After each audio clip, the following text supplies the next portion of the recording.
December 2024. A machine called Willow solved in 5 minutes what would take the fastest supercomputer longer than the universe has existed. That wasn't science fiction. That was Google. And look, you might have seen several videos on quantum computing with the same hook.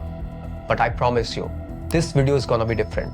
Yes, we'll explore quantum computing buzzwords like qubits, superposition, and floating atoms. But more importantly, we'll show you the tools, the platforms, and the steps to start using quantum computers today, right from the comfort of your homes.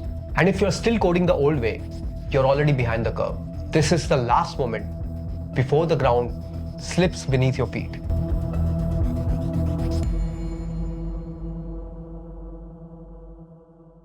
(1981), MIT. A young Richard Feynman looks across a room of skeptics and drops a line that split history in two. Nature isn't classical, damn it. If you want to simulate it, you'd rather make it quantum mechanical.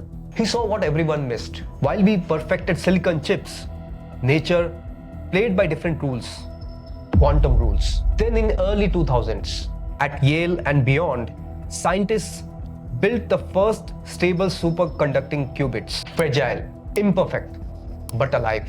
Classical bits are binary, a simple 0 or 1, a light switch, on or off. A qubit, 0, 1 or both at once. And that's called superposition. 2 qubits means 4 states at once. 50 more states than atoms in your body. That isn't just faster, it's fundamentally different. Once qubits stabilized, giants stepped in. IBM launched quantum in the cloud. Google raced for quantum supremacy. Microsoft and Intel bet billions, similar to how they are investing in AI today. 2019, Google's Sycamore chip solved a problem in 200 seconds that would take a supercomputer 10,000 years. Critics call it a stunt. Then December 2024, Willow. 5 minutes versus 10 septillion years. That's a 1 with 25 zeros. That's longer than the age of the universe by a factor so massive that it breaks human understanding. And this time, the debate ended. Now the big question is, as a developer, why should you care? Here are a few points for the starters. Boehringer Ingelheim and Google Quantum AI are collaborating on quantum use cases for drug recovery. Roche has a dedicated task force preparing for quantum's impact in R&D. Finance isn't waiting either. JP Morgan Chase and IBM Research published methods for option pricing and portfolio valuation using quantum amplitude estimation. And on security, the US National Security Agency has already warned that once quantum computers get strong enough, today's encryption locks, like RSA, that protect banking, emails, and passwords, will break. In plain words, the locks we use for the internet will stop working. So the NSA is telling companies and agencies to change the locks now, before quantum burglars arrive.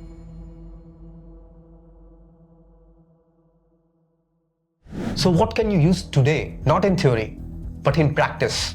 Qiskit, IBM's open source framework for quantum programming. If you have written Python before, you already know the language. It just uses new building blocks. With Qiskit, you describe the circuits, apply quantum gates, and then send those instructions to either a simulator or to a real quantum processor. That's just 4 lines of code. What's happening? The first line sets up the circuit. The second line creates 2 qubits. The third applies a Hadamard gate to put the first qubit into superposition. The fourth applies a CNOT gate to entangle the second qubit with the first. In other words, you just created one of the most fundamental quantum states, an entangled pair, with only a few lines of Python. And you don't even need to code if you don't want to. IBM Quantum Composer lets you drag and drop gates visually. Watch how the qubits change and run those circuits on real superconducting hardware straight from your browser. Beyond IBM, Google's Cirq focuses on noisy intermediate scale quantum devices, giving you low-level control to experiment with today's imperfect hardware. Amazon Bracket offers multiple backends from different providers, while Microsoft Azure Quantum integrates with existing enterprise cloud services. These aren't science projects. They are production platforms where you literally rent qubit time, just like renting server instances on AWS. And if you want to learn, resources are open. MIT offers its quantum information science courses for free to audit via MIT Open Learning Library and Open Courseware. The Qiskit textbook walks through concepts interactively, and there are Discord servers where researchers and enthusiasts trade code and debug each other's projects at all hours. The community may be small, but it's incredibly active and supportive. Your first algorithms would be simple but eye-opening. A quantum random number generator that produces true randomness from superposition. Quantum teleportation, which shows how information can be transmitted using entanglement. And Grover's algorithm, a way to search through unsorted data faster than any classical method. You don't need a physics PhD. You just need curiosity and the courage to think differently about what computation even means. Classical programming is like giving your computer a recipe. Step 1, then step 2, then step 3.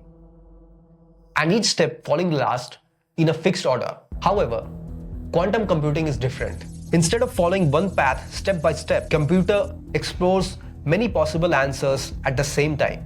When you check the result, it must settle on one outcome. The algorithm is designed so that the correct solution has the highest probability of being selected.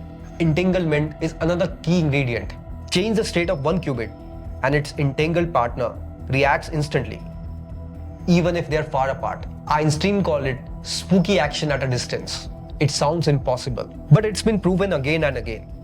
And it's one of the main ways quantum computers gain their strange power.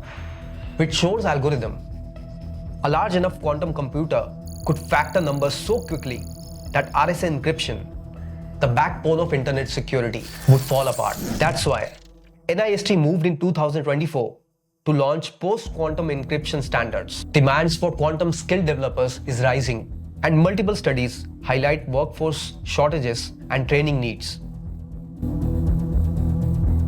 So with all this knowledge in place, the big question is, what's next? And what's next for you? So here's a very simple roadmap. For this week, create an IBM Quantum account, run one circuit, see it execute on real hardware. For this month, work through the Qiskit textbook, one chapter a week, 30 minutes a day. Build intuition for superposition, entanglement, and basic gates. And this quarter, build something small but real. A quantum random number generator, a teleportation demo, or a Grover's search proof of concept. Put the code on GitHub and write a short README explaining what it does. Join the community. It's still small enough to talk with people building the future. Follow IBM Quantum, Google Quantum AI, and AWS Bracket updates. Participate in Discord study groups and hack nights. Roles that blend software engineering with quantum concepts are growing quickly, especially around post-quantum security, optimization, and simulation. Reports show the global quantum computing market could grow over 30% annually this decade. Job boards and monitors also show rising listings and hiring activity. Starting now sets you up to lead, not chase. 5 minutes versus 10 septillion years. That was the warning shot. In a few years, quantum fluency won't be optional. It will be expected. The age isn't just coming. It's here. The tools are ready. The community is waiting. The opportunities are massive. And it's your turn to make the move. If you like the video, please like, share, and subscribe.